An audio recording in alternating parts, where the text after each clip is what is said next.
web-based citations. Actually, we could argue if they are actually altmetrics. And we could argue that because, in fact, what they do is to collect publications and citations from the web. And also this lack or this difficulty in scalability also makes the normalization of indicators difficult, because then you cannot establish reference values for example, disciplines. And finally, we have the problem, of course, of the low level of the data quality. So Google Scholar has still a lot of problems in terms of data, still a lot of duplicated citations, for example. So the same paper with two versions, citing another paper, the two versions count as two citations. So that's wrong.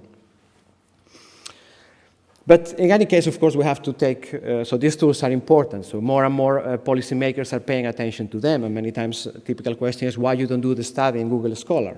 Well, precisely because of all these problems, especially if you want to do a large-scale study. It's not really feasible. But yeah, as I say, we have to keep them in mind. So they're here, probably they're here to stay. Another problem is the difficulty in scalability. Mendeley has announced recently that they have improved their API. In the past, it was very difficult to collect data, if now that problem is solved. So it could take months to collect metrics on a substantial amount of publications. Somehow also this difficulty in scalability also makes difficult to provide normalized indicators, again, normalized indicators by disciplines or by any other clustering of papers. And of course, we also have to mention the low level of data standardization. So in that sense, Mendeley is quite problematic. So there are a lot of duplicates, different versions of the same paper. Not all the papers have DOIs or unique identifiers. So it's quite difficult. But well, I think they are also trying to solve most of these problems. But yeah, basically these are the main, let's say, the main tools at the moment in terms of altmetrics. Okay, so then let's move to the next section, and then we're going to see, well, what do we know about altmetrics? So what all these researchers working on this field have found. So in that sense, it's really a new emerging research line. So there are researchers in Montreal, in Leiden, of course, in Spain, in the UK, in the US. So there are popping up many research groups that are focusing on this idea of altmetrics. So far, we can talk about, let's say, 4 main topics that have been discussed by the researchers. So one is coverage, so the coverage of the tools, the coverage of publications by these tools. Second one is correlations, so particularly correlations with citations, but also with other bibliographic elements. A third line is related with data problems and data inconsistencies, so also a big issue in altmetrics.